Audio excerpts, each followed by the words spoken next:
Hold out those smiles right there, and straight ahead again, those smiles. And then right next to him, looking right next to him. And guys, right here, and guys, left. facing us, looking this way, guys. Thank you. And you step up. Hello, so happy to be here. Congratulations to everybody. Jack, you're such a big reason for why I'm friends with so many of the people I know in this room. I knew nobody when I started. That's why the first time I was ever nominated for any Grammy, I just didn't go. I didn't know how to do it.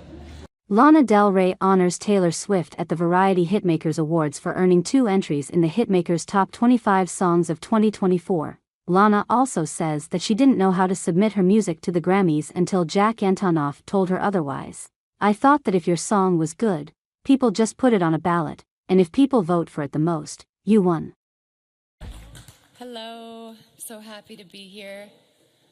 Congratulations to everybody. Jack, you're such a big reason for why I'm friends with so many of the people I know in this room. I knew nobody when I started. That's why the first time I was ever nominated for any Grammy, I just didn't go. I didn't know how to do it. I really didn't. I didn't know a person. And then when I met Jack in 2018, he dragged me from the Clive Davis party, which is like one of the few things I actually love to do, to people watch. And he brought me to a diner, and he was like, "If you just come to my home studio, I think we could write something really amazing." And I was not convinced. He is the most persistent, convincing person. I needed that. Like, there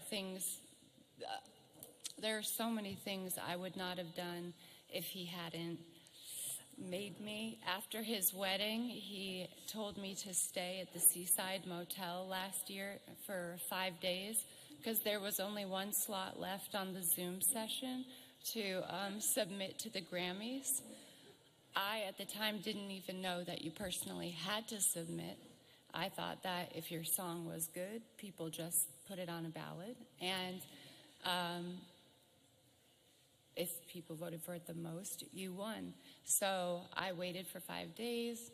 I did a Zoom session with, I started seeing like anonymous people enter the Zoom room with no names and thousands of them. And we had taken an hour to practice a song that wasn't even the song that was being submitted.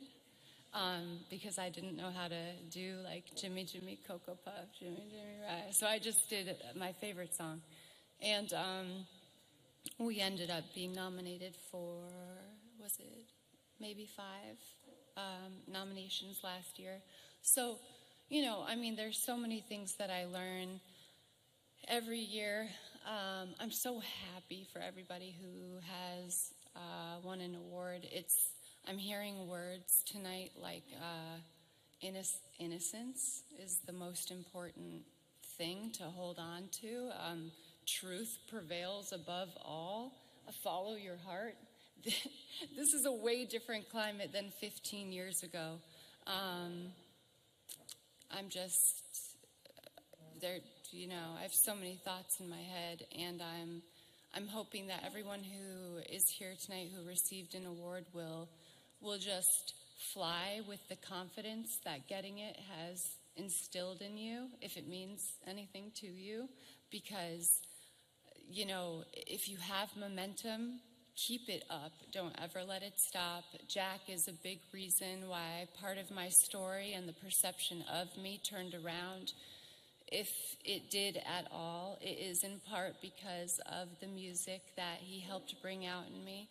I love to sing. I love to write. It kind of diminished a little bit over those 10 years before I met him. And most of all, I'm grateful for him, for his example that he gave me in his marriage to Margaret. I saw the way he looked at her when he met her.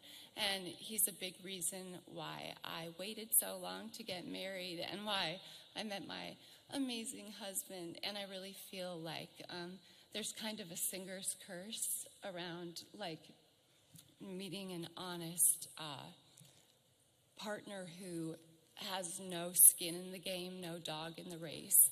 And it's super nerve-wracking to have to kind of hold on to an innocent perception of how things could go when you're in an industry where maybe your values and your morals don't quite match up with what's going on, especially when people think that you probably don't have any morals or values. So it can get all twisted up.